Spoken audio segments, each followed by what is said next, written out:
শ্রাবণের উন্মাদ তালবর্ষণ আবারও বাঁধ ভেঙেছে।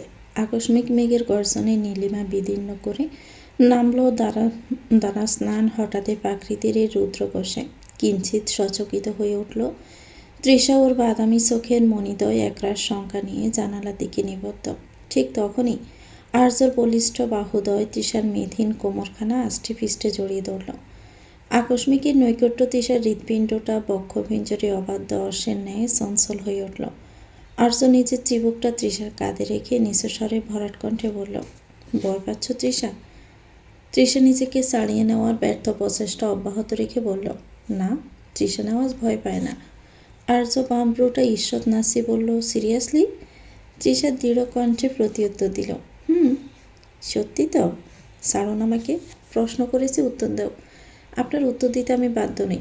অফকোর্স বাধ্য। দেখুন, আমাকে ছাড়ুন। ফলাফল কিন্তু ভালো হবে না। আমিও চাচ্ছি না ফলাফল ভালো হোক। তৃষার রোষরক্ত নয়নে চাইল আর্যর দিকে।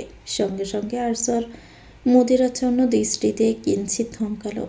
শত সহস্র বছরের ব্যাকুলতা মিশ্রিত তৃষ্ণার্ত এক দৃষ্টি নিমিষেই বিদ্যুৎ বিচ্ছিন্ন হয়ে চরাচর গ্রাস করল নিশ্চিন্দ্র তিমির।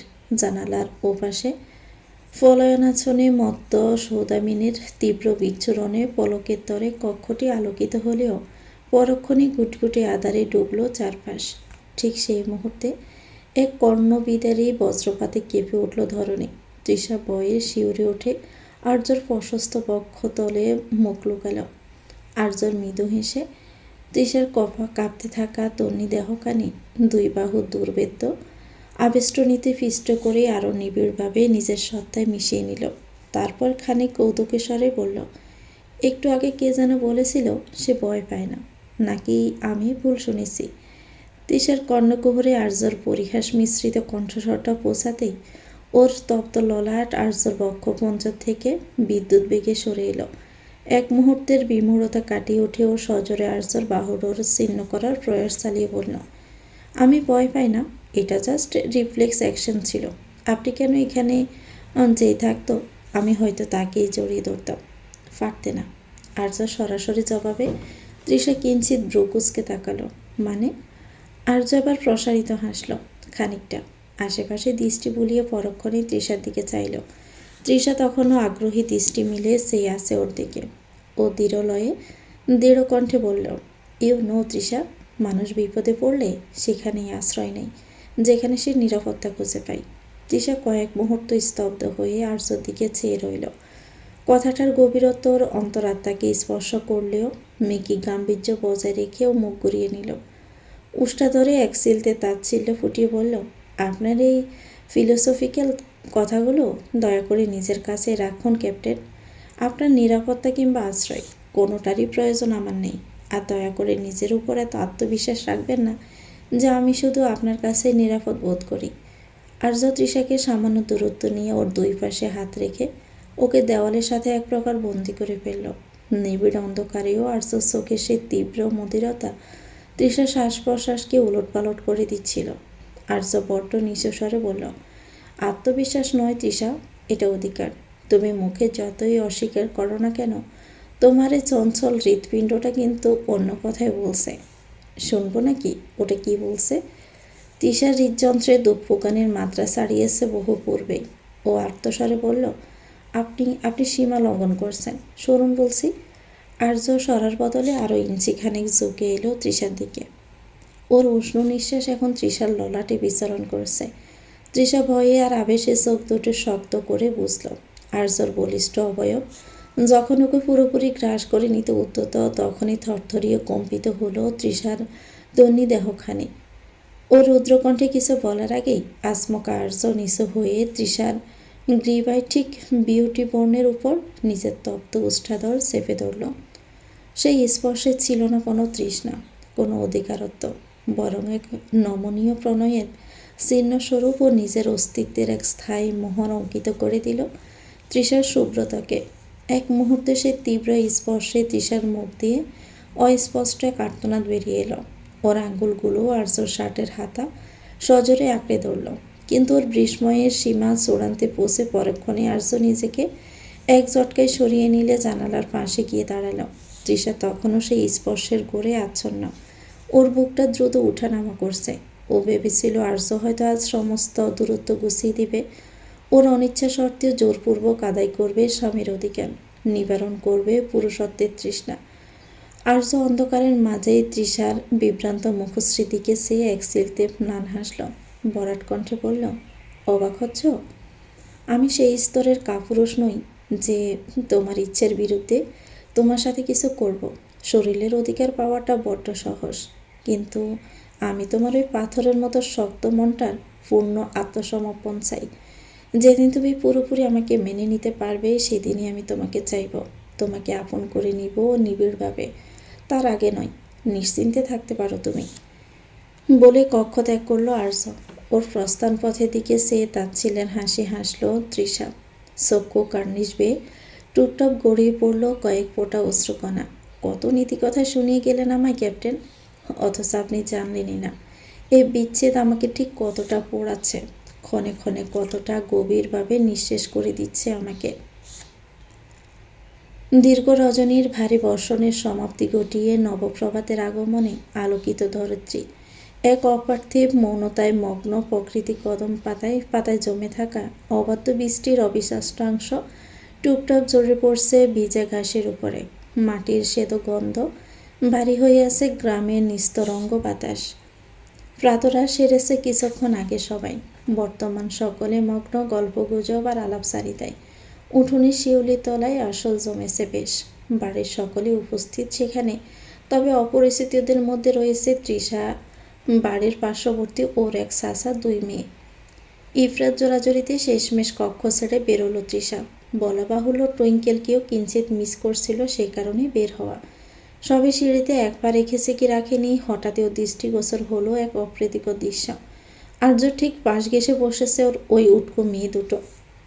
বিশেষত ওদের মধ্যে বয়োজ্যেষ্ঠ মেয়েটা নিছক গল্পের চলে আর্যর বাহুর খুব কাছে নিজের অবস্থান নিশ্চিত করতে চাইছে।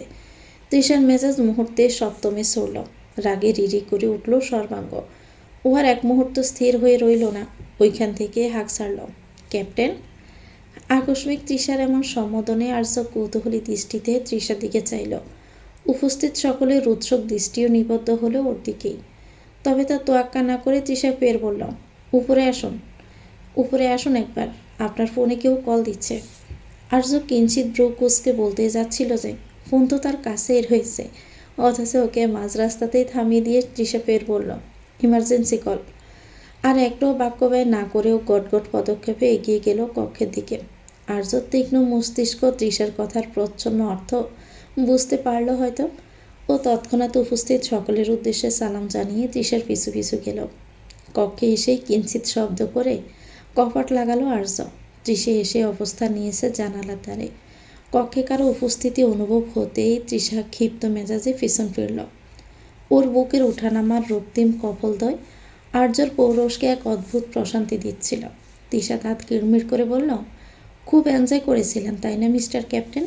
সুন্দর সুন্দর ডানাকাটা পরীদের সঙ্গে বসেছিলেন। আহারে, আমি ব্যাঘাত ঘটালাম। ইস, কষ্ট হচ্ছে না খুব? সুন্দরী সুন্দরী কিছু বেহায়াদের কাছ থেকে উঠে আসা লাগছে। আর্য কোনো উত্তর না দিয়ে হাত দুটো পকেটে গুজে শান্ত হয়ে দাঁড়িয়ে রইল। তৃষা এবার আরও এক ধাপ এগিয়ে এসে হাত নেড়ে বলতে শুরু করলো, সবাই খুব ভালো না? যত নীতি কথা আর আদর্শ তো শুধু আমার বেলাতেই খাটে। তোমার পারমিশন ছাড়া তোমাকে ছোপো না, এই সেই। আমি সেই স্তরের কাপুরুষ নই। কি নীতিবান রে, শুদ্ধ পুরুষ আমার। আর বাহিরের মেয়েদের বেলায় অমন গায়ে পড়ে গল্প করার সময় আপনার সেই সো কল্ড আদর্শবোধ কোথায় যায়? হ্যাঁ, আপনি কি ভুলে গেছেন you are a married man? Arya তখনও নির্বাক, ঠোঁট চেপে মিটিমিটি হাসছেও। তৃষার এমন ঈর্ষান্বিত রূপ বেশ উপভোগ্য ঠেকছে তার কাছে। এদিকে ওর এমন নিস্তব্ধতায় রাগের পারদ ক্রমান্বয়ে বৃদ্ধি পেয়েই চলেছে তৃষার। ও এক প্রকার চেঁচিয়ে উঠল, কি হলো, কথা বলছেন না কেন? আর্য আবার এক ধাপ এগিয়ে এলো ওর দিকে। তবে তৃষা নিজ অবস্থানে থেকে অন্যর এক চুলও নড়ল না।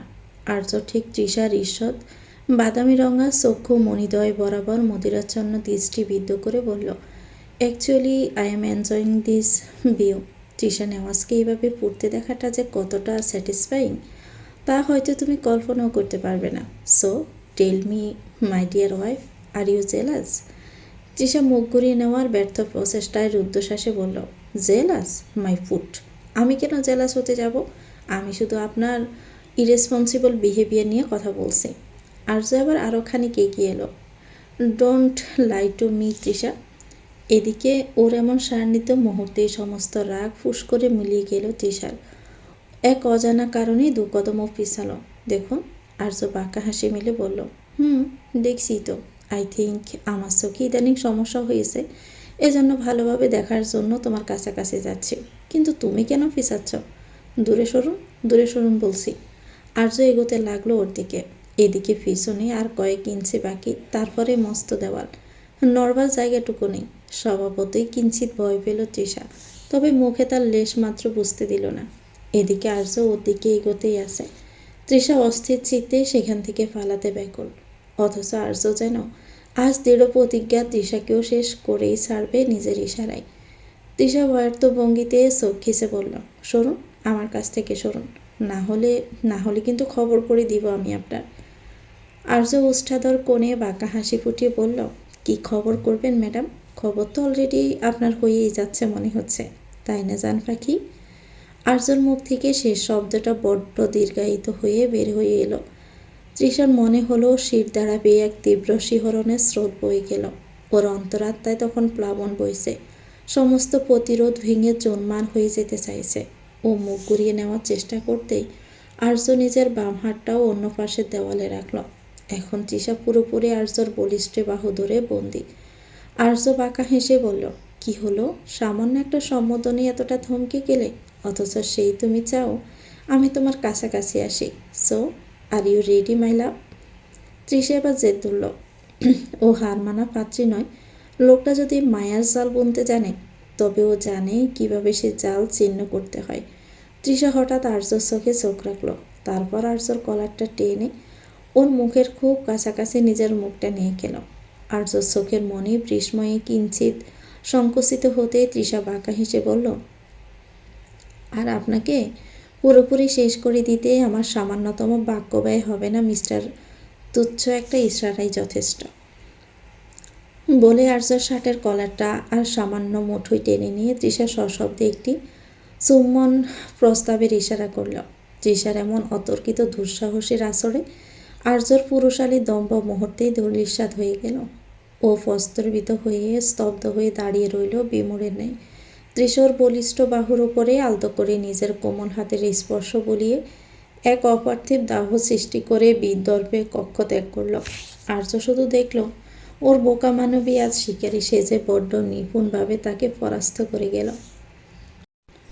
শ্রাবণের উন্মাতাল বর্ষণ স্তিমিত হয়ে এলেও রাজধানীর রাজপথে তার রেশ রয়ে গিয়েছে এখনও। পিচঢালা কালো পথগুলো বৃষ্টির পরশে সিক্ত। ধুলোবালিবিহীন বাতাসের এক প্রশান্ত শীতলতা মহানগরীর গোমট ভাবটাকে অনেকটা ধুয়ে মুছে সাফ করে দিয়েছে। মেহসানা দৃঢ় পায়ে ফুটপাত ধরে এগোচ্ছে। গত 1 মাস ওর উপর দিয়ে যেন রীতিমতো কালবৈশাখীর তাণ্ডব বয়ে গিয়েছে। মা ভীষণ অসুস্থ ছিলেন। হাসপাতালে সেই উৎকণ্ঠা মিশ্রিত লড়াই ওকে শারীরিক ও মানসিকভাবে বড্ড ক্লান্ত করে ফেলেছে।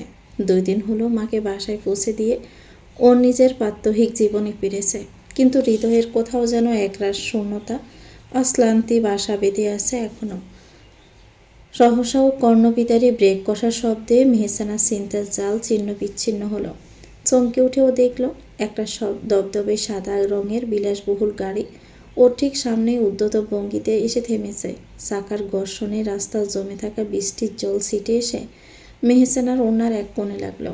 ও বিরক্ত হয়ে কপাল কুঁচকে পাশ কাটিয়ে যেতে উদ্যত হতে গাড়ির দরজা খুলে গেল। গাড়ি থেকে বেরিয়ে এলো এক দীর্ঘদেহী পুরুষ। পরনে ল্যাভেন্ডার রঙা লিলেন শার্ট, হাতাগুলো কোণে পর্যন্ত গোটানো, আর চোখে সে চেরোসেনা ব্ল্যাক অ্যাভিয়েটর। আদ্রিয়ান নিজের চশমাটা এক আঙ্গুলে সামান্য নামিয়ে তেরসাভাবে মেহসানার দিকে তাকালো। তীব্রভাবে আকর্ষক দৃষ্টি মেলে আদ্রিয়ান আলস্য ভরে গাড়ির বনেটে হেলান দিয়ে দাঁড়িয়ে পকেট থেকে চাবির রিংটা ঘোরাতে ঘোরাতে ভরাট কণ্ঠে বলল, কি হলো মিস সাউন্ড বক্স? এই 1 মাসে কি আপনার গলার ব্যাটারি একদম লো হয়ে গিয়েছে? রাস্তার মাঝখানে স্ট্যাচু হয়ে দাঁড়িয়ে না থেকে একটু শব্দ করুন দেখি। আপনার ওই ক্যাসেট প্লেয়ারের আওয়াজ শুনে তো কান জ্বালাপালা হওয়ার জোগাড় হওয়ার কথা ছিল। মেহসানের ইচ্ছে করছে আদ্রিয়ানকে থাপড়িয়ে সোজা করে দিতে, কিন্তু মাঝ রাস্তায় কোনোরূপ সিন ক্রিয়েট করতেও নারাজ। কোনো মতে নিজেকে সামনে নিয়ে দাঁত কিড়মিড় করে নিজের ব্যাগের ফিতাটা শক্ত করে চেপে ধরে তেড়া স্বরে পাল্টা জবাব দিয়েও বললাম, আপনি কি রাস্তার মোড়ে মোড়ে ডিউটি নেওয়ার পারমিশন পেয়েছেন নাকি মিস্টার ল্যাম্পপোস্ট? আর আমার ব্যাটারি লো নাকি হাই সেটা নিয়ে আপনাকে ভাবতে হবে না। আদ্রিয়ান আবার বাঁকা হাসল। চশমাটা পুরোপুরি খুলে শার্টের কলারে ঝুলিয়ে রেখে ও এক কদম এগিয়ে এলো মেহসানার দিকে। নিচু স্বরে বলল, এটাই তো আপনার সমস্যা ম্যাডাম। যাই হোক, শুনেছি আপনার আম্মা অসুস্থ ছিলেন, তা এখন কেমন আছেন উনি? আদ্রিয়ানের গলায় চিরচেনা বিদ্রুপ থাকলেও তার ভিতরে লুকিয়ে থাকা প্রচ্ছন্ন উদ্বেগটুকু মেহসানার কান এড়াতে পারল না। ও ওনার সামনে নিয়ে গজগজ করতে করতে বলল, মা ভালো আছে, এখন পথ ছাড়ুন, আমার কাজ আছে। আদ্রিয়ান আবার এক ঝটকায় গাড়ির দরজা খুলে দিয়ে মেহসানার দিকে এক আজ্ঞাবহ দৃষ্টি নিক্ষেপ করে বলল, কাজ তো আমারও আছে মিস, কিন্তু আমি যখন এসেছি তখন আপনার আর কাজ দেখানো সাজে না, তাই চুপচাপ ভিতরে এসে বসুন, নাকি ওই পাবলিক বাসে ধাক্কাধাক্কি খাওয়ার ইচ্ছে আছে? মেহসানার বড্ড ক্লান্ত ইদানিং, কথা বাড়াতে একটুও তার ইচ্ছে করে না, তাই চিরাচরিত ঝগড়াটা এক কোণে তুলে রেখে গাড়িতে উঠে বসলেও আদ্রিয়ান কিঞ্চিত বিস্ময়ান্বিত সার্বক্ষণিক ঝগড়া করা মেয়েটার এমন শান্ত রূপ সহ্য হলো না ওর। ভিতরে বসে গাড়ি স্টার্ট দিতে দিতে ও এক ঝলক মেহসানার দিকে ফিরল। Are you okay? মেহসানা বড্ড ক্লান্ত ভঙ্গিমায় ওর দিকে তাকালো। বাট আমার তো মনে হচ্ছে না। মানে, আপনাকে এত শান্তভাবে ভালো লাগছে না। একটা দীর্ঘ নিঃশ্বাস ছাড়ল মেহসানা। মায়ের চিন্তায় এতটাই ব্যাকুল যে ও নিজেকে সময় দেওয়ার একদণ্ড সময় নেই ওর কাছে। অথচ বিগত 1 মাস যাবৎ হাসপাতালের গুমোটবদ্ধ পরিবেশ থেকে নিজের শরীরের অবস্থা ও খারাপ হচ্ছে, কিন্তু বলবে কাকে? বাবা মাকে নিয়ে ব্যস্ত, আর ওর তো কোনো বড় ভাই বোন ও নাই। তার উপর বয়সও বেড়েছে, বিয়ের জন্য চাপ কম নয় পরিবার থেকে। সব কিছু মিলিয়ে বড্ড ক্লান্ত লাগছে ওর। ইচ্ছে করছে সব কিছু ছেড়ে দূরে কোথাও হারিয়ে যেতে। এদিকে ওকে এমন নিশ্চুপ দেখে ব্যতিব্যস্ত হয়ে পড়ল আদ্রিয়ান। উদ্বেগ মিশ্রিত কণ্ঠেও ফের বলল, কি হলো, কথা বলছেন না কেন? শরীর খারাপ লাগছে?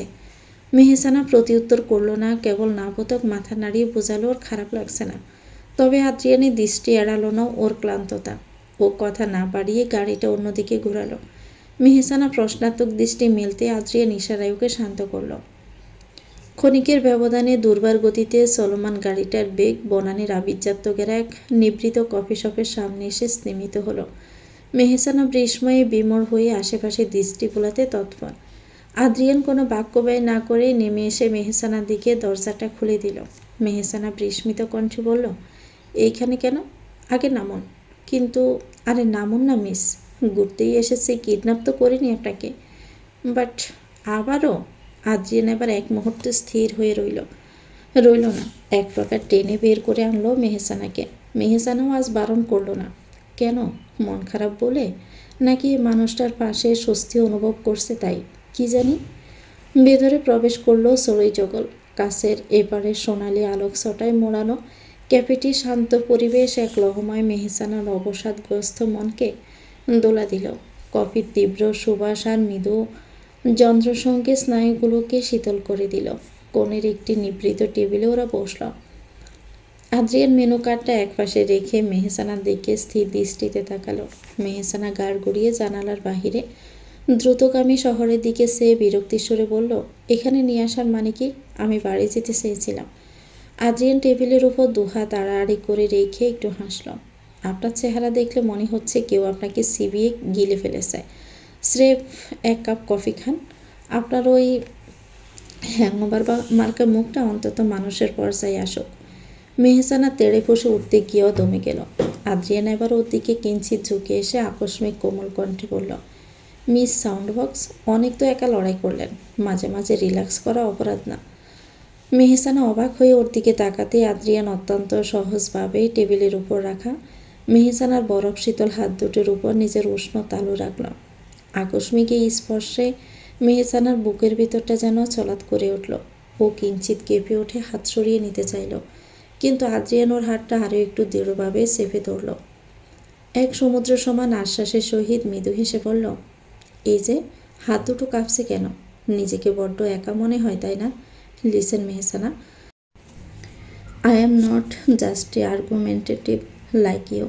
আপনার এই খারাপ সময়গুলোতে পাশে থাকার মতো কাঁধ আমার আছে। আপনি ঝগড়া করতে পারেন, কিন্তু নিজের যত্ন নিতে ভুলে যাবেন না। এই 1 মাসে আপনার চোখের নিচে বড্ড বেশি কালি পড়েছে। আই রিয়েলি মিস দ্যাট জন্মনে মেহসানা। আদ্রিয়ানের যত্নশীল সোজাসাপটা কথাগুলো মেহসানার সবটুকু প্রতিরোধ মুহূর্তেই গুঁড়িয়ে দিল। ও এক পলক আদ্রিয়ানের বলিষ্ঠ হাতের দিকে তাকালো, তারপর মাথা নুইয়ে অগোচরে নিজের নেত্র কার্নিশে জমে ওঠা জলটুকু আড়াল করার চেষ্টা করল। আজ আর কোনো পাল্টা যুক্তি নেই, কোনো তেড়া কথা নেই, কেবল এক নিবিড় প্রশান্তি যেন চরাচর গ্রাস করে নিচ্ছে।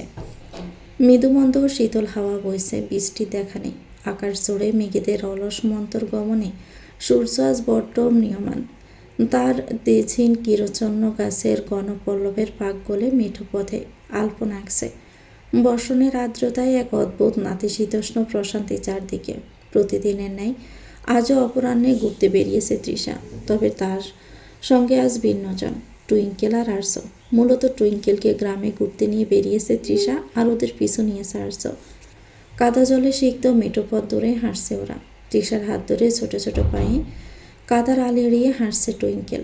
দুই পাশে ধান ক্ষেতের দুদুল্যমান রাশি রাশি সবুজের সমারোহ। টুইঙ্কেলের বিস্ময় যেন বাদ মানছে না। বিষাদ দিঘির জলে কচুরিপানার বেগুনি ফুলগুলো বড্ড অপরিচিত ওর। টুইঙ্কেল বড় বড় চোখ মিলিয়ে তৃষার পানি সে মুগ্ধ স্বরে বলে উঠল, ও বানি, look at this, it's really like a story book. আচ্ছা বানি, এগুলো কি? তৃষা টুইঙ্কেলের প্রশ্নাত্মক দৃষ্টির নিষ্পাপ বিস্ময় দেখে এক সিল্ত স্নিগ্ধ হাসি হেসে বলল, ওইগুলোকে ধান বলে শোনা, আমরা যে ভাত খাই ওগুলো এখান থেকে হয়। ও, কিন্তু এগুলো তো গোল্ডেন গোল্ডেন, আমরা তো হোয়াইট কালার ভাত খাই। টুইঙ্কেলের এমন কথা না হেসে পারল না তৃষা, কারণ ওখানে এগুলোকে আরও অনেক প্রসেস করে তারপর নেওয়া হয়। টুইঙ্কেল আবার বুঝদারের মতো বলল, ও আচ্ছা, হ্যাঁ মাম্মাম, তোমার ভালো লাগছে? ভীষণ, I love this so much. ঠিক তখনই পেছন থেকে আর্যর বরাট আর কিছুটা শ্লেষাত্মক কণ্ঠস্বর ভেসে এলো, ভালো তো সবই লাগছে, কিন্তু কেউ একজন আমারও হাত ধরে সঙ্গ দিলে আরও ভালো লাগতো। কি বলো মাম্মাম? আর্যর এমন কথায় টুইঙ্কেল পিছু ঘুরল। ওর ছোট্ট মস্তিষ্কে এত মারপ্যাচ বুঝলো না, সরাসরি প্রশ্ন করল, আচ্ছা পাপা, বানি তাহলে তোমারও হাত ধরবে? আর্য সঙ্গে সঙ্গে প্রফুল্ল কণ্ঠে বলল, হোয়াই নট মাম্মা। পরক্ষণেই তৃষার দিকে তাকিয়েও বলল, মানে যদি সে চায় আর কি, আমার কোনো আপত্তি নেই। তৃষা গাড় গড়িয়ে আর্যর দিকে একবার রাগান্বিত চাহনি নিক্ষেপ করতে আর্য তৎক্ষণাৎ ঠোঁটে কনিষ্ঠ আঙুল ঠেকিয়ে চুপ করল। তবে টুইঙ্কেল ততক্ষণে যা বোঝার বুঝে গিয়েছে। ও তৃষার দিকে ফিরে আবদারের সুরে বলল, ও বানি, তুমি পাপার হাতটাও ধরো না, না হলে পাপা যদি হারিয়ে যায়। ও তো গ্রামের কিছুই চিনে না। তোমার পাপা বাচ্চা নয় সোনা, হারিয়ে গেলে ঠিকই ফিরে আসতে পারবে। চলো আমরা ওদিকটাই যাই। তৃষা আর একটিবারও ফিরল না আর্যর দিকে। গটগট পায়ে টুইঙ্কেলকে নিয়ে হাঁটতে লাগলো। ঠিক তখনই আরিশার আর ওর বান্ধবীরা এক রাশ চঞ্চলতা নিয়ে জ্বরের বেগে সেখানে উদয় হলো। আরিশা এসে টুইঙ্কেলের গাল টিপে দিয়ে আদুরে গলায় বলল, ও মাই লিটল ডল ফিফি, তুমি বরং ফুপ্পার সাথে একটু ঘুরে আসো। আমরা টুইঙ্কেলকে নিয়ে ওইদিকে শিমুল বাগানে যাই। ওখানে এক জাগ বেঁধে ফাঁকে আসে। ওকে আমাদের কাছে দিয়ে দাও না প্লিজ। তৃষা কিঞ্চিত দ্বিধান্বিত হয়ে বাধা দিতে চাইল, আরে না, ও একা পারবে না তো। কিন্তু আরিশা কোনো কথা না শুনে টুইঙ্কেলকে জাপটে ধরে হাসি মুখে বলল, আরে আমরা আছি তো, চলো সুইটি, তোমাকে গ্রামের সিক্রেট জঙ্গল দেখাবো। তৃষা কিছু বলার অবকাশ পাওয়ার আগেই ওরা টুইঙ্কেলকে নিয়ে চঞ্চলা হরিণীর মতো দৃষ্টির আড়ালে হারিয়ে গেল। বিজন মেঠো পথে এবার কেবল রয়ে গেল আর্য আর তৃষা। বাতাসে শোষ দন্নির সঙ্গে পাল্লা দিয়ে উঠছে তৃষার ওড়নার আঁচল। ও অস্বস্তিতে পড়ে দ্রুত পায়ে এগোতে চাইল। ঠিক সেই মুহূর্তে একটা মৃদুর টান অনুভব করলো। ফিরে তাকাতেই দেখলো আর্যর ওড়নার এক কোণ আঙ্গুলে ফেঁসি ধরে দাঁড়িয়ে আছে। তৃষা খেসকা টানে ওড়নাটা ছাড়িয়ে নিতে গিয়েও ব্যর্থ হলো। আর্যর বলিষ্ঠ বন্ধনের দরুন ওর কপালে ভাঁজ ফেলে বলল, হোয়াট দিস ইজ? রাস্তার মাঝখানে এসব কী ধরনের অসভ্যতা? আর্য এক কদম এগিয়ে এসে তৃষার চোখের দিকে তাকিয়ে ভরাট কণ্ঠে বলল, অসভ্যতা কোথায় দেখলে? আমি তো জাস্ট আমার গাইডকে রিকোয়েস্ট করছি। আই মিন এ নির্জন গ্রাম, এ মিঠো পথ। আমি যদি পথ হারিয়ে ফেলি, তাই বলছি তুমি একটু ঘুরিয়ে দেখাও। তৃষা তেড়া স্বরে জবাব দিল, মাথা খারাপ? আমার এত ফালতু টাইম নাই। ম্যাপ দেখে পথ চিনে চিনে যান। এখন ছাড়ুন আমাকে। It's not about the map Trisha, it's about you. তোমার গ্রামটা একটু ঘুরেই তো দেখতে চাইছি with you. Don't be so hard on me. Trisha বিরক্তি মাখা চোখে এদিক ওদিক তাকিয়ে বলল, দেখুন, দিস ইজ ভিলেজ সাইড। এখানকার মানুষরা কিন্তু খুবই conservative, so behave yourself. Arya হাসতে হাসতে বললাম, ও খামন মাই লাভ, রোমান্স কি আর লোকেশান দেখে হয়? It's a state of mind. আর তাছাড়াও তোমার মতো সুন্দরী সঙ্গিনী থাকায় এই কাদামাখা রাস্তাটাকেও তো হাইওয়ে মনে হচ্ছে। তৃষা কিছু বলতে যাবে, ঠিক তখনই দূর থেকে কলস কাখে এক মাঝবয়সী মহিলাকে আসতে দেখল। মহিলাটি পার্শ্ববর্তী কলপাড় থেকে পানি নিয়ে ফিরছিলেন, কিন্তু মাঝপথে আর্য তৃষার এই দৃশ্য দেখে তিনি থমকে দাঁড়ালেন আর কড়া চাহনি নিক্ষেপ পূর্বক কোমরে হাত দিয়ে তেড়া ভঙ্গিতে এগিয়ে তিনি প্রায় চেঁচিয়ে উঠলেন, ও মা, কি অলক্ষণে কাণ্ড গো! বর দুপুরে মানুষের চোখের সামনে সেমরির আসল ধরিয়া টানাটানি, লজ্জা সরম কি সব ধুইয়া খাইছ? হঠাৎ এমন অতর্কিত হামলায় আর্য বেশ বেবাচাকা খেয়ে গেল। সে কাঁচুমাচু মুখে আমতা আমতা করে বলল, আরে না না কাকিমা, you are getting you wrong. আমি আসলে আমি ওর বর হই। মহিলাটি আবার তেলে বেগুনে জ্বলে উঠলেন, বর হয়েছ তো কি ঘরে গিয়ে ফিরিত করো? রাস্তার মধ্যে কি ঢং কেন? হ্যাঁ তৃষা, ওরে কি সত্যি চেনো তুমি, নাকি এ ছোকরা নাচি না তোরে জ্বালাইতেছে? আর্য আবার আশাবাদী দৃষ্টিতে তৃষার দিকে তাকালো। মনে মনে ভাবলো তৃষা নিশ্চয়ই এখন পরিস্থিতি সামাল দিবে, কিন্তু তৃষা কটালো ভরাডুবি। মহিলাটির দিকে ফিরে হেলদোলহীন কণ্ঠেও বলল, না কাকিমা, আমি তো নাকি চিনি না, কোত্থেকে জানি এসে পিছু নিয়েছে। আপনি বরং ওর একটা ব্যবস্থা করেন তো। আর্য যেন আকাশ থেকে পড়ার দশা হলো। Trisha, what are you saying?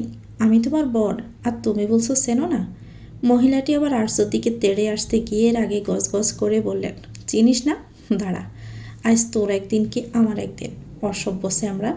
তেড়ে আসতে গিয়ে মহিলাটির কাঁধের কলস সামান্য হেলে গিয়ে কিছুটা জল ছিটকে আর্যর শার্টে লাগলো। তৃষা ভয় পেল আর্যর নিশ্চিত রূপে রেগে যাবে এবার। মহিলাটিকে কি করবে জানা নেই, তবে তৃষার অবস্থা খারাপ করে ছাড়বে না। না বাবা, ঘুমন্ত সিংহকে জাগানো ঠিক হবে না।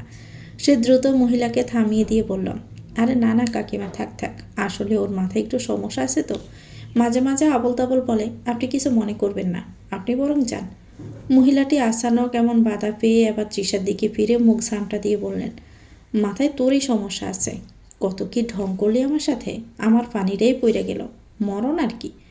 বলেই তিনি গজগজ করতে করতে পা চালিয়ে চলে গেলেন। আর্য নিজের বেজা শার্টের দিকে তাকিয়ে আর তৃষার হাসি মুখ দেখে একটা দীর্ঘশ্বাস ফেলল। মাথায় সমস্যা? রিয়েলি তৃষা, এটাই ছিল তোমার বেস্ট এক্সকিউজ? তৃষা হন হন পায়ে হাঁটতে হাঁটতে বলল, ঠিকই তো বলেছি। নিশিথিনী নিবিড় আঁচলে ক্রমে আচ্ছন্ন করছে সুবর্ণপুরের নিস্তরঙ্গ প্রান্তর। গগনতলে এক ফালি মালিন্যহীন চাঁদ আজ বড্ড মায়াবী।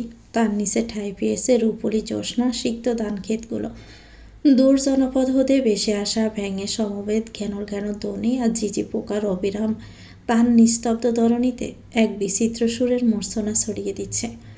নৈশভোজের সমনান্তে স্নান্ত টুইঙ্কেলকে নিদ্রপুরীতে পাঠিয়ে তৃষা দৃঢ়পায়ে এসে দাঁড়ালো কক্ষের জুল বারান্দাটায়।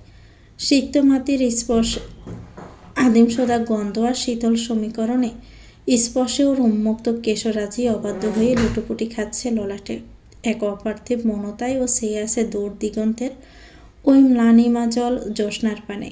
সহসায় পিছে কারো উপস্থিতি অনুভব হতেই তড়িৎ বেগে ঘুরে দাঁড়াতে চাইলে, কিন্তু তৎক্ষণাৎ ওর মেধহীন কোমর আঁকড়ে ধরল একজোড়া বলিষ্ঠ হাত।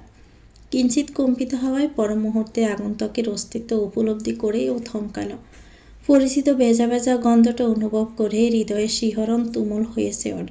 তবুও নিজেকে যথাসাধ্য সামলিয়ে কণ্ঠস্বর কড়া করে ও বলল, ছাড়ুন আমাকে। কি বললে? শুনতে পাচ্ছি না। আইসে ছাড়ুন আমাকে। আর্য বাদন আরও দৃঢ় করে বলল, স্টুপিড গার্ল, ছাড়বো বলে ধরেছি নাকি? তৃষা তাচ্ছিল্যের হাসি মিলে বলল, আর এটা কতদিন ধরে থাকবেন? যতদিন না পুরোপুরি নিজের ফার্স্ট ওয়াইফকে বলতে পারেন। কিন্তু তারপর আমার কি হবে ভেবে দেখেছেন? আপনি তো সরি বলেই গায়েব হবেন, কিন্তু তারপর আমার এই ছোট্ট হৃদয়ের রক্তক্ষরণের কি হবে মিস্টার আর্য হেসান? তৃষার এমন কথায় রীতিমতো তাজ্জব বনে গিয়েছে আর্য। বলিষ্ঠ হাতের বাঁধন এক মুহূর্তের জন্য শিথিল হলেও ও তৃষাকে ছেড়ে না দিয়ে বিদ্যুৎ বেগে ওর কাঁধ দুটো শক্ত করে দৌড়িয়ে নিজের দিকে ঘুরিয়ে নিল। What the hell are you talking about Trisha? Are you crazy? Trisha দুহাতে আর্যর বুক ঠেলে সরিয়ে দিতে চাইল, কিন্তু আফসোস ওর ক্ষীণ দেহ তাতে সায় দিল না। তবুও ফুঁসে উঠে বলল, ক্রেজি আমি নই মিস্টার আরজু এহসান, ক্রেজি তো আপনি, যে কিনা এখনও নিজের ফার্স্টের ট্রমা থেকে বের হতে পারেননি। আপনার ফার্স্ট ওয়াইফ আমাকে সব বলেছে। আপনি এখনও আপনার প্রথম স্ত্রীর স্মৃতিতে বুঁদ হয়ে আছেন। আমাকে তো স্রেফ একটা রিভাইল্ড বা তাকে ভোলার মাধ্যম হিসাবে ব্যবহার করছেন, তাই না? Just a puppet to heal your old hurts. Arya সোয়াল শক্ত হয়ে এলো এবার। ও এক ফাই গিয়ে তৃষাকে রেলিংয়ের সাথে চেপে ধরল। ও তপ্ত নিঃশ্বাস তৃষার ললাটে বিচ্ছে। রক্তাক্ত দৃষ্টি মিলেও বলল, listen to me very carefully. প্রথমত মাহিরিন কি বলেছে সেটা বড় কথা নয়, বড় কথা হলো তুমি আমাকে কতটা চেনো। Do you really think I am that cheap? কাউকে ভোলার জন্য আমি অন্য কাউকে লাইফে নিয়ে খেলবো? তৃষা মুখ ফিরিয়ে নিয়ে তাচ্ছিল্যের সুরে বলল, মানুষের অবচেতন মন অনেক কিছুই করে মিস্টার আরজু এহসান। আপনি হয়তো নিজেও জানেন না যে আপনি এখনও ওই ছায়ার পিছনে ছুটছেন। আরজু আবার তৃষার চিবুক ধরে নিজের দিকে ফেরালো। বাজে বকা বন্ধ করো। It's been years and she is then in my memories too. তোমার ওই ইনসিকিউরিটি দিয়ে আমাদের প্রেজেন্ট নষ্ট করো না। I don't need any medium to forget her. তোমাকে যখন কাছে টানি তখন শুধু তোমাকেই দেখি, অন্য কাউকে নয়। So stop this nonsense right now. তোমার কি মনে হয় এই 1 মাসে আমার হৃদদহন, আমার ব্যাকুলতা, বারবার ফোন করা, তুমি না ধরলেও পুনরায় নির্লজ্জের মতো ট্রাই করা, সব অভিনয় ছিল? Are you that blind? Trisha নিশ্চুপ, যেন বাকশক্তিও হারিয়েছে। তবে আর্য থামল না। 1 মাস যাবৎ তৃষার সব কিছু থেকে বিচ্ছিন্ন থাকার কারণ বুঝে ওর মস্তিষ্কে দোলা দিল একটাই প্রশ্ন, মাহিরিনের সাথে তৃষার দেখা হলো কিভাবে? ও তৃষাকেই প্রশ্ন করতে যাচ্ছিল, তবে সেটা না করেও বলল, by the way I am impressed Mrs Trisha Nawaz. বাহিরের কেউ তোমাকে আমাদের সম্পর্ক নিয়ে কিছু বলল আর তুমি সেটাই মেনে নিলে। আমার প্রতি তোমার বিশ্বাস এতটাই ঠুনকো? তৃষা অশ্রুসিক্ত নয়নে চাইল আর্যর পানে। অস্পষ্ট স্বরে বলতে চাইল না, তবে ততক্ষণে আর্যর বাহুবন্ধন শিথিল হয়েছে। ও তৃষাকে ছেড়েই কক্ষ ত্যাগ করল। একটিবারও চাইল না পিছে। এদিকে ওর প্রস্থান পথের দিকে সে ধীরে ধীরে মেঝেতে বসে নীরবে অশ্রু বিসর্জন দিতে দিতে তৃষা আনমনে বলল, অভিমানী মনটা আপনাকে হারাতে চায়নি বলেই হয়তো মিথ্যে সন্দেহের দেওয়ালে নিজেকে বন্দি করে আগলে রাখতে চেয়েছিল। অথচ আজ সে দেওয়ালটাই আমাদের মাঝে এত অতল দূরত্ব তৈরি করে দিল ক্যাপ্টেন। হৃদয়ের নিভৃত কোণে বেজে উঠল গানের কয়েকটি কলি। মনের অনুরাগে বাজে এমন রাগিনী, কাছে এসে কেন কাছে আসতে পারিনি। আমি আজও বুঝিনি, আমি আজও বুঝিনি তোমার আমার প্রেম, আমি আজও বুঝিনি। পিপি উঠো না, বেলা চড়েছে বেশ। সূর্যটা মধ্য গগনে, ঘড়ির কাঁটা হয়তো বা 12টার গড় চড়েছে। তবে আজ এখনও দিব্যি বিছানায় পড়ে আছে তৃষা, আর তাতেই ব্যাঘাত ঘটাতে বারংবার তাকে ডেকে চলেছে আরও। ওর এমন কাণ্ডে তন্ত্রাচ্ছন্ন বহু আগেই ছুটেছে তৃষার। তবে প্রায় সারা রাত নির্ঘুম থাকা দরুন চোখের পাতা আলাদা হতে নারাজ ওর। আরিশা ফের ডাকলো, ও পিপি উঠো। আর পুফা কই বলো তো? কোথাও দেখলাম না, তোমার রুমেও নাই দেখছি। শেষ কথাটা কর্ণগোচর হতেই দরপড়ে উঠে বসল তৃষা। নাই মানে? কোথায় উনি? চটজলদি বিছানা থেকে নামলো। কাল রাতে দুঃসহ স্মৃতির মিছিলে মুহূর্তেই মাথাটা ঘুরে উঠল তৃষার। আরিশা উৎসুক দৃষ্টিতে তৃষার মুখের দিকে তাকাতেই তার কষি মুখটা সংশয়ে কুঁচকে গেল। তৃষার চোখের পাতাগুলো স্বাভাবিক স্মিত। দীর্ঘক্ষণ একটানা ক্রন্দনের চিহ্ন স্পষ্ট হয়ে ফুটে আসে সেথায়। আরিশা বিস্মিত হয়ে বলল, কি হয়েছে পিপি? তোমার চোখ দুটো এমন ফোলা কেন? তৃষা কোনো উত্তর দিতে পারল না। সারা শরীর এক অবক্ত অস্থিরতার খেলায় মত্ত ওর। এক অজানার শঙ্কা হৃৎপিণ্ডটাকে আষ্টে পৃষ্ঠে ধরেছে। আর্য কি তবে সত্যি তাকে ছেড়ে চিরতরে চলে গেল? এই দুঃসহ ভাবনার উদয় হতে ওর বাদ ভাঙা নেত্রকর্নিশ বেয়ে এক ফোঁটা তপ্ত অশ্রু টুপ করে ঝরে পড়ল। আরিশার দিকে তাকানোর মতো শক্তিই যেন অবশিষ্ট ওর নেই। টালমাটাল পায়ে তৃষা দ্রুত ঘর থেকে বেরিয়ে গেল। ফিসে পড়ে রইল বিস্ময়ান্বিত আরিশা। সারা বাড়ি ঘুরেও আর্যর হদিশ পেল না তৃষা। শেষমেশ সকল বাধা উপেক্ষা করেও বেরিয়ে পড়ল গ্রামের পথ প্রান্তরে। সুপ্ত দ্বিপ্রহরে তপ্ত রৌদ্রে খাখা করছে সুবর্ণপুরের মেঠোপথ। তৃষার আলুথালু কেশরাজি আর বিপর্যস্ত অবয়বে আজ কোনো লৌকিকতার বালাই নেই। মনের গহীন কোণে যেন প্রলয়ঙ্কারী আশঙ্কার বীজ বপিত হয়েছিল, তা যেন ডালপালা মেলে এখন ওকে পুরোপুরি গ্রাস করে নিতে চাইছে। ও উম্মাদের ন্যায় গ্রামের এ মাথা থেকে ও মাথা খুঁজে পেরেছে আরশোকে। সূর্যটা ললাট বরাবর অগ্নিবর্ষণ করছে। দৃষ্টি ঝাপসা হয়ে আসছে বারবার। বুকের ভেতরটা শূন্যতার হাহাকারে ফেটে যাওয়ার উপক্রম। দীর্ঘ 1 মাসের দূরত্ব গুছিয়ে লোকটা কেন আবার এমন অতল গহ্বরে ওকে ঠেলে দিয়ে গেল? তৃষা যান্ত্রিক পায়ে হাসছে। ও সমস্ত সত্তা জুড়ে কেবলই আর্যর সেই বিদীর্ণ কণ্ঠস্বর প্রতিধ্বনিত হচ্ছে। যেখানে নিজের উপর বিশ্বাসটাই নেই, সেখানে থাকার কোনো মানে হয় না। সহসা এক বাঁকের মুখে এসে কারো সাথে সজোরে ধাক্কা খেল তৃষার। ভারসাম্য হারিয়েও প্রায় পড়ে যাচ্ছিল। কোনো মতে পাশের একটা নিম গাছের ডাল ধরে নিজেকে রক্ষা করল। নিজেরই বেসামাল অবস্থায় বড্ড লজ্জিত বোধ করে ওর নিচের স্বরে আনমনে বলল, দুঃখিত, আমি আসলে খেয়াল করিনি। বলেই দৃঢ়লয়ে মাথা তুলে তাকাতেই বিস্ময়ে পাথর হয়ে গেল তৃষা। এক আধুনিকতায় মোড়ানো রূপসী নারী ওর সামনে দাঁড়িয়ে। পরনে দামি স্লিভলেস টপ আর ডিস্ট্রেসড জিন্স, যাই গ্রাম্য পরিবেশকে বড্ড বেমানান দৃষ্টিকটু। নারীটি ব্রো কুচকে দামি ব্ল্যাক সানগ্লাসটা নামালো। তৃষার বিস্ময় বিস্ফোরিত নেত্রপল্লবের দিকে এক পলক অবজ্ঞা দৃষ্টি নিক্ষেপ করে মাহিরিন শ্লেষাত্মক স্বরে বলল, are you Trisha, right? Arya সে so called innocent little wife. Trisha যেন নিজের কর্ণকন্দ্রিয়কে বিশ্বাস করতে পারছে না।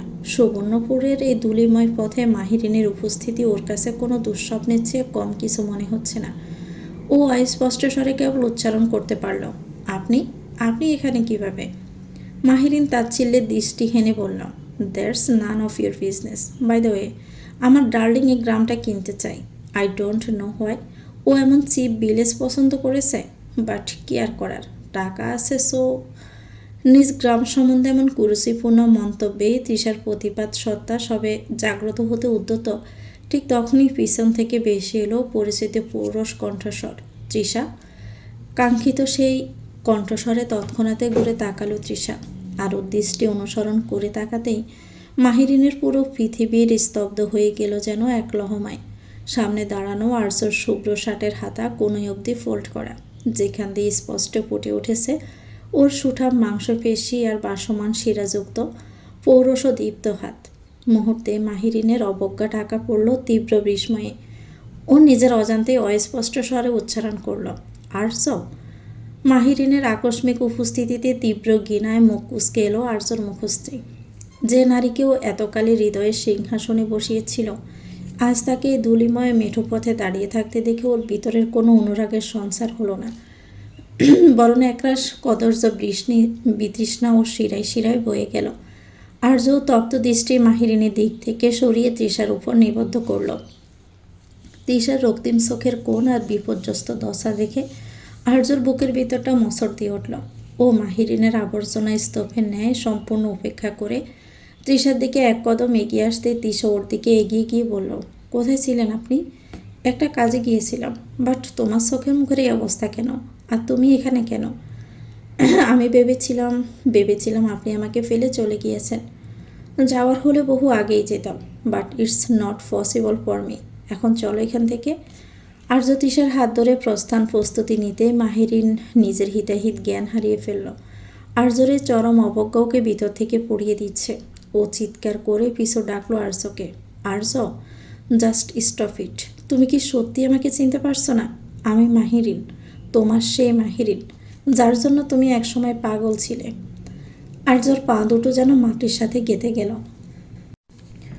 ও দৃঢ়লয়ে ঘাড় গড়িয়ে মাহিরিনের দিকে তাকালো। ক্রোধের রক্তবর্ণ ধারণ করা দৃষ্টি এতক্ষণ সংযত রাখলেও এবার নিজেকে সামলাতে পারল না ও। Who the hell are you? মাহিরিন শুকনো ডোক গেল।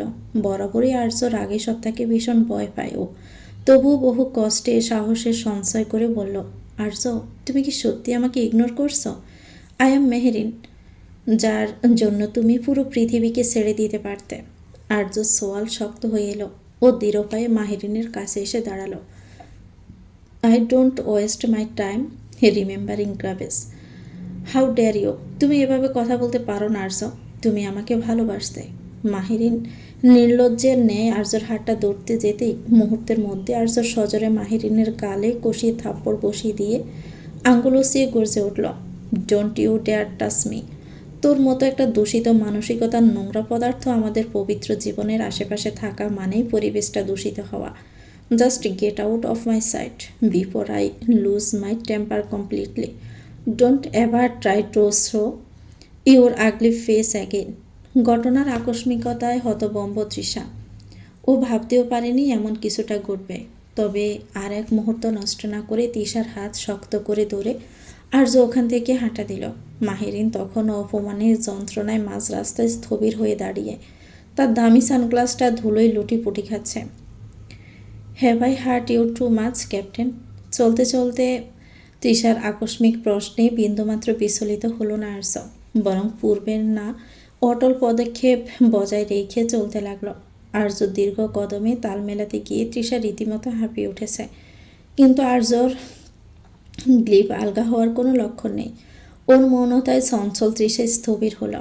একটা শ্যাওলা ধরা পুরনো কালবাটের কাছে আসতে তৃষা সজোরে আর্যর শার্টের হাতা টেনে ধরতেই আর্য থামল।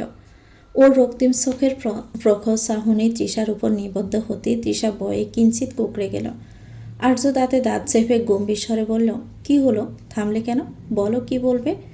তৃষা অপরাধের মতো মাথা নুইয়ে ধরা গলায় অস্পষ্ট স্বরে বলল, আমি কি আপনাকে অনেক বেশি কষ্ট দিয়ে ফেলেছি ক্যাপ্টেন? ওভাবে সন্দেহ করাটা, ওটা আসলে মাহিরিনের কথা শুনে আমার মাথা ঠিক ছিল না। আর্য এক চিলতে তেতো হাসি হেসে ওর খুব কাছাকাছি এসে দাঁড়ালো। ওর শরীরে লেপ্টে থাকা ঘাম আর পারফিউমের মিশেল তীব্র গ্রানে মাতাল হয়ে চোখ বুঝল তৃষা। আর্য থুতনি ধরে মুখটা উঁচিয়ে ধরে বলল, কষ্ট? ইউনো, ফিজিক্যাল পেইন সয়ে নেওয়া যায়, কিন্তু তুমি যে আমার উপর বিশ্বাসটুকু রাখতে পারলে না, সেটা আমাকে ছিন্ন ভিন্ন করে দিয়েছে। মাহিরিন তো একটা বাহিরের মানুষ, কিন্তু তুমি তো আমার অস্তিত্বের অংশ। সে যা খুশি বলবে, আর তুমি আমাদের সুন্দর জীবনটাকে তুচ্ছ করে দিবে? তৃষা আর্য শার্টের কলারটা খামছে ধরল। আমি না বড্ড বোকা, তাই হয়তো সামলাতে পারিনি। প্লিজ মাফ করে দিন না। আপনি তো জানেন, আপনাকে হারানোর ভয়েই আমি পাগল হয়ে গিয়েছিলাম। আর্য এক সিলতে মলিন হাসল, তারপর আর কোনো প্রত্যুত্তর না করে সোজা পা বাড়ালো সামনে দিকে। উঠোনে পা রাখতে চারজোড়া উৎসুক দৃষ্টি ওদের উপর স্থির হলো। গ্রামের বাড়ির চিরাচরিত দৃশ্য। দাওয়ার একপাশে পাতা কাঠের চৌকিতে তৌফিক নেওয়াজ আর টুইঙ্কেল বসে লুডো খেলছিল। ওদের পাশে বসে পান সাজাচ্ছিলেন শায়লা বেগম। তৃষার আলুথালু বেশ আর আর্যর থমথমে মুখ দেখে শায়লা বেগম হাতের বাটাটা পাশে রেখে তড়িৎ উঠে দাঁড়ালেন। আর্যর শক্ত মুষ্টিতে তখনও তৃষার হাত বন্দি। শায়লা বেগম উদ্বেগ মেশানো গলায় বললেন, তৃষা, তুই না বলে কই এভাবে হন্তদন্ত হয়ে কোথায় ছুটেছিলি? আর আর্যর সাথে দেখা হলো কোথায়? তৌফিক নেওয়াজ হাতের চক্কাটা রেখে তাকাতেই আর্য পরিস্থিতি সামাল দিতে শান্ত গলায় বলল, আসলে আমি একটু ইমার্জেন্সিতে বাহিরে গিয়েছিলাম, পথ হারিয়ে ফেলেছিলাম বলে ওকে কল করছিলাম। টুইঙ্কেল চৌকি থেকে নেমে এসে তৃষার ওনার আসল টেনে ধরে সফল কণ্ঠে বলল, তুমি আমাকে রেখে ঘুরতে গেছিলে বানি? তৃষা আলতো হেসে ওর মাথায় স্নেহের হাত বুলিয়ে বলল, আমি তো ঘুরতে যাইনি সোনা, আপনার বাহিরে যা রোদ, এজন্য তোমাকে নেইনি। পরিবেশের গুমট ভাব কাটাতে তৌফিক নেওয়াজ আছে শায়লা বেগমের উদ্দেশ্যে বলল, প্রশ্ন অনেক করেছ, এবার ওদের দুজনকে ভিতরে যেতে দাও। এমনি যে গরম পড়েছে, একটু পরে বৃষ্টি ছাড়বে বোধ হয়, তুমি বরং ওদের শরবত বানিয়ে দাও। স্বামীর নির্দেশে রান্নাঘরের দিকে গেল শায়লা বেগম। পরপরই আর্য কোনোরূপ পূর্বাভাস ছাড়াই স্থান ত্যাগ করল। তৃষা কক্ষে গেল ফ্রেশ হওয়ার উদ্দেশ্যে।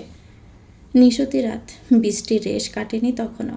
জানালার কার্নিশ বেয়ে টুপ টুপ জলকণার পতন আর সোদা মাটির মুদির গন্ধে মম করছে চারপাশ। টুইঙ্কেলকে ঘুম পাড়িয়ে তৃষা দৃঢ় পায়ে ঘরের দোরগোড়ায় এসে দাঁড়াতেই ও হৃদস্পন্দন থমকে গেল এক লহমায়।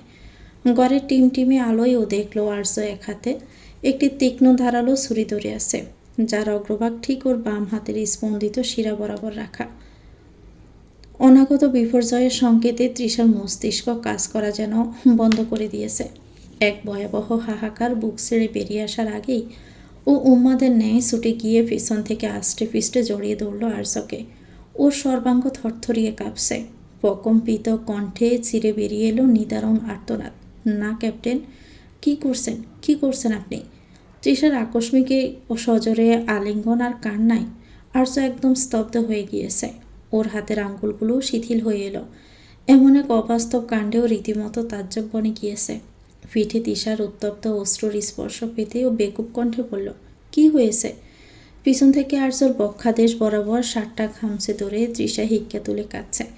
ওর পুপিয়ে ওঠার শব্দ ঘরের শান্ত পরিবেশটাও ভারাক্রান্ত করে তুলেছে। আর্য কিং কর্তব্যবিমূঢ় হয়ে কিছুক্ষণ তাকিয়ে রইল ওর দিকে। তারপর আলতো করে তৃষাকে নিজের দিকে ঘুরিয়ে ও থুতনি ধরে মুখটা তুলে ধরল। কন্দনরত জল থই থই চোখ দুটোতে স্থির দৃষ্টি নিক্ষেপপূর্বক ভ্রু কুঁচকে নরম গলায় বলল, আরে বাবা, কি হয়েছে বলবে তো? এভাবে কাঁদছো কেন তুমি? তৃষা কোনো মতে হেঁচকে সামলে নাক টেনে কাঁপা কাঁপা গলায় বলল, আপনি আপনি ওইটা দিয়ে কী করতে চাচ্ছিলেন? আমি নিজে চোখে দেখেছি আপনি শিরার উপর ওটা ধরেছিলেন। আর্য আবার যেন সত্যি আকাশ থেকে পড়ল। ও হাতের ছুরিটার দিকে একবার তাকালো। তারপর তৃষার আতঙ্কিত সরল মুখশ্রীতে চেয়ে পরক্ষণে প্রসারিত হাসল। পরিস্থিতি হালকা করতেও কিছুটা রসিকতা সুরে বলল, সিরিয়াসলি তৃষা, তুমি আমায় এতটাই কাওয়ার্ড ভাবো যে আমি সুইসাইড করতে যাব? I was just cutting some force. ডাইনিংয়ে ছুরিটা পাচ্ছিলাম না বলে নিজের ট্রাভেল কিট থেকে এটা বের করেছি। আর তুমি যা দেখলে ওটা আসলে ছুরির ধার পরীক্ষা করছিলাম মাত্র। It was just a misunderstanding, my innocent drama queen. Trisha চোখ বড় বড় করে চাইল। ওর বিশ্বাস অবিশ্বাসের দোলাচলে আর্য ফের বলল, you know Trisha, life is not a movie. আমি একজন সোলজার, জীবন দিতে জানি, কিন্তু এভাবে কাপুরুষের মতো নয়। So stop crying and have some apples. তোমার যা mental condition, you not need some glucose right now. নিজের বোকামি বুঝতে পেরেই লজ্জায় আর্যর বুকের উপর মুখ লুকালো তৃষা। আর্য আর দেরি না করে ওকে নিজের বাহু ধরে শক্ত করে জড়িয়ে নিল। এভাবেই অতিক্রান্ত হলে মুহূর্তখানেক। হুট করে নিস্তব্ধতা ভেঙে আর্য বলল, এজন্যই লোকে বলে পিচ্ছি মেয়ে বিয়ে করা আর বিপদ ডেকে আনা একই কথা। সবসময় মাথায় শুধু নেগেটিভ আর উল্টাপাল্টা ভাবনা। আজ তো একটা ইডিয়েট। আর্যর কথা শুনে তৃষার কান্নার তোড় মুহূর্তেই থমকে গেল। ও ঝট করে আর্যর বুক থেকে মুখ তুলে ওর দিকে একজোড়া অভিমানী দৃষ্টি নিক্ষেপ করল। গাল ফুলিয়ে আর্য শার্টের কলারটা আর একটু জোরে খামচে ধরে অভিমানী সুরে বলল, কি বললেন আপনি?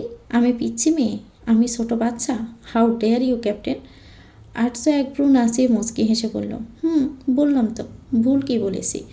যে মেয়ে পলকাটা ছুরি দেখে ভেবে নেয় তার হাজব্যান্ড সুইসাইড করছে, তাকে পিচ্ছি ছাড়ার কী বা বলা যায় বলো তো? You are just a silly little girl. Trisha আবার ওর হাতের বাঁধন আগলা করে দিয়ে কোমরে হাত দিয়ে জেদ নিয়ে দাঁড়িয়ে দাঁতে দাঁত চেপে গম্ভীর হওয়ার ভান করে বলল, আপনি ভুলে যাচ্ছেন ক্যাপ্টেন, আই অ্যাম 18+। আমাকে আপনার কোন দিক থেকে পিচ্ছি মনে হয়? আমি কি দেখতে ছোট বাচ্চাদের মতো, নাকি আমার কথাবার্তা আপনার কাছে ম্যাচিওর মনে হয় না? আর্যর আবার তীক্ষ্ণ দৃষ্টিতে তৃষাকে আপাতমস্তক খুঁটিয়ে নিরীক্ষণ করে দৃঢ়লয়ে এগিয়ে এসে তৃষার একদম কাছে গিয়ে দাঁড়ালো। যার দরুন তৃষা পিছিয়ে যেতে যেতে দেওয়ালের সাথে পিঠ ঠেকিয়ে দাঁড়ালো। সব দিক থেকেই তো পিচ্ছি মনে হয়। এই যে তোমার রাগ, তোমার এই ইনোসেন্ট ফেস, আর তোমার এই পিচ্ছিদের মতো কান্নাকাটি, সব কিছুতে তো তাই বলে। ইভেন তোমার এই ছোটোখাটো অবয়বটাও তো আমার বাহুডোরে হারিয়ে যায়। সো টোল মি, তুমি যে 18+, তার প্রমাণ কি? আই অ্যাম নট কনভিন্সড পিচ্ছি। তৃষা নিজের জেদ বজায় রাখতে আর্যর সে প্রখর দৃষ্টিতে সোজাসুজি তাকালো। আর্যর বলিষ্ঠ শরীরের ছায়ায় ও এখন সম্পূর্ণরূপে বন্দী। আর্যর অদরে সে বাঁকা হাসি আর চোখের মদির চাহনি তৃষার হৃৎপিণ্ডের স্পন্দন কয়েক গুণ বাড়িয়ে দিয়েছে। তবুও সে দমে না গিয়ে ফের বলল, বলুন আপনার কী প্রমাণ চাই? কী করলে আপনি মনে হবে যে আমি আর পিচ্ছি নেই? আপনি যা বলবেন আমি আজ তাই প্রমাণ করে দিব। তৃষার এই সাহসী সাজার চেষ্টায় অবুঝ চ্যালেঞ্জ শুনে আর্যর চোখের মনে গভীর নেশায় আচ্ছন্ন হলো। ও তৃষার কানের লতির খুব কাছে মুখ নামিয়ে তপ্ত শ্বাস ফেলতে ওর নিঃশ্বাসের উষ্ণতায় অজান্তে চোখ বুঝল তৃষা। আর্য পিষপিষিয়ে বলল, রিয়েলি তৃষা, তুমি জানো না একজন ক্যাপ্টেনকে চ্যালেঞ্জ ছুড়ে দেওয়া কতটা risky? Can I be very demanding sometimes? Trisha জেদের বশবর্তী হয়ে প্রতিউত্তর দিল, দিতে চাই। আমি আজ প্রমাণ করেই ছাড়ব যে আপনার সামনে দাঁড়িয়ে থাকা মেয়েটা কোনো পিচ্ছি নয়। তুমি পারবে না পিচ্ছি। এই আমি পারবো। আর একবার পিচ্ছি বললে পারবে না। পারবো। Are you serious? Yes I am. Arya আবার তৃষার চিবুকটা আলতো করে ধরে মুখটা উঁচিয়ে তৃষার কপালে নিজের কপাল ঠেকিয়ে মৃদুস্বরে বলল, then let the night prove it, cause I want you badly, but you were mature and I didn't want to do anything against your will, but আজ যখন তুমি নিজেই প্রমাণ দিতে চাইছো, then I won't stop myself. তীব্র শিহরণে বিদ্যুৎ স্পটের ন্যায় জাগিয়ে উঠল তৃষার ক্ষীণ কায়া। আর্য প্রতিটি স্পর্শে হৃদয়ে উথাল পাথাল ঢেউ বইছে ও হৃদগহীনে। আর্য দৃঢ় পায়ে তৃষাকে পাজাকোলা করে তুলে নিল। বিত তৃষা আষ্টে ফিষ্টে জড়িয়ে দৌড়ল আর্যর চড়া কাঁধ। ঘরের টিমটিমে আলোয় ওদের ছায়াটা দেওয়ালে একাকার হয়ে গেল। আর্যকে বিছানায় সযত্নে শুইয়ে দিয়ে ওর চুলের ভাঁজে মুখ গুজল। বৃষ্টির রিমঝিম শব্দ তখন জানালার ওপাশে এক অদ্ভুত মাদকতা তৈরি করছে। তৃষা অনুভব করলো আর্যর বলিষ্ঠ হাতের স্পর্শ ওর কামিজের ছেঁড়া পাকা গলিয়ে ক্রমশ গভীরে প্রবেশ করছে। ওর নিঃশ্বাস ক্রমশ ভারী হয়ে আসছে। আর্য চোখের পাতায় চুমু খেয়ে বলল, are you ready to be mine completely Trisha? কোনো জোর নেই, কেবল তোমার ইচ্ছাটুকু চাই। তৃষা আর্যর গলার কাছে মুখ লুকিয়ে অস্পষ্ট স্বরে বলল, আমি তো শুরু থেকেই আপনার ছিলাম ক্যাপ্টেন। ধীরে ধীরে আর্যর স্পর্শ গভীর থেকে গভীরতর হতে শুরু করল। পৃথিবীর সমস্ত লাজুকতা যেন আজ তাকে গ্রাস করছে তৃষাকে। গভীর মানবের এমন উন্মত্ত রূপ বড্ড এসনা ওর। আর্য টুকরো টুকরো চুমুতে ভরিয়ে দিতে থাকলো তৃষার মুখশ্রী। তারপর ধীরে ধীরে মুখ নামিয়ে আনলো তৃষার গলার বিউটি বর্ণে। নিঃশ্বাস ভারী হয়ে ক্রমশই বুক খাপড়ের মতো উঠানামা করছে তৃষার। দুঃখ ফুকানি তখন উন্মুক্ত আশারোহীর গতির নেই। আর্য হঠাৎই এক তীব্র নেশায় মত্ত হয়ে এক গভীর দংশন বসিয়ে দিল সে তাই। তৃষার মুখ ছিঁড়ে এক অস্পষ্ট আর্তনাদ বেরোবের পর মুহূর্তেই ওর হাত দুটো আর্যর পিঠের উপর নখের আঁচড় কেটে বসল। আর্য পাকা হেসে আকস্মিক কক্ষের সমস্ত আলো নিভিয়ে দিল। তৃষা বয়ার্ত নেত্রে বিস্ফোরিত দৃষ্টি নিক্ষেপের পর মুহূর্তে অনুভব করল ওর উষ্ঠাধরে কোনো গভীর তৃষ্ণার্ত পৌরষ দখলদারিত্ব। ও বা হাতে খামছে ধরল বিছানার চাদর, অপর হাতে আর্যর শার্ট। আর্যর হাতগুলো এবার তৃষার কোমরের ভাঁজে এক উত্তাল সমুদ্রের ঢেউয়ের মতো আশ্রে পড়েছে। তৃষার ক্ষীণ তনু আজ লতার মতো জড়িয়ে আছে সেই বিশাল বটবৃক্ষরূপী মানুষটার সাথে। সময়ের কাঁটা থমকে গেছে। বাহিরে ঝিঝি পোকার ডাক আর আকস্মিক শুরু হওয়া বৃষ্টির ছন্দপতনের শব্দ সব মিলিয়ে মায়াবী কুহুকে পরিণত হয়েছে কক্ষটা। অন্ধকারাচ্ছন্ন কক্ষে তখন কেবল দুটি তপ্ত হৃদয়ে দ্রুতলয় স্পন্দন। আর্যর বলিষ্ঠ আলিঙ্গনে তৃষার প্রতিটি কোষ আজ এক পরম পূর্ণতার স্বাদ পেতে মত্ত। বৃষ্টির রিমঝিম শব্দে মিশে গেল তাদের নিবিড় অপিষ্ট প্রণয় দর্ণী। অবশেষে বহু মান অভিমান আর দীর্ঘ প্রতীক্ষার অবসান ঘটিয়ে তৃষ্ণার্ত দুটি হৃদয়ের মিলন মাধুর্যে পূর্ণতা পেল এক শ্রাবণ রজনীর অমর কাব্য। তো ভিউয়ার্স, গল্পটির নাম হচ্ছে ফিরে এসো অনুরাগে, লিখেছেন নওরিন কবি তৃষা। গল্পটির পরবর্তী অংশ পেতে চ্যানেলটিকে সাবস্ক্রাইব করে আমাদের সাথে থাকবেন। ভিডিও ভালো লাগলে একটি লাইক দিয়ে দিবেন, কমেন্ট করে জানাবেন কেমন লেগেছে। আল্লাহ হাফেজ, আসসালামু আলাইকুম।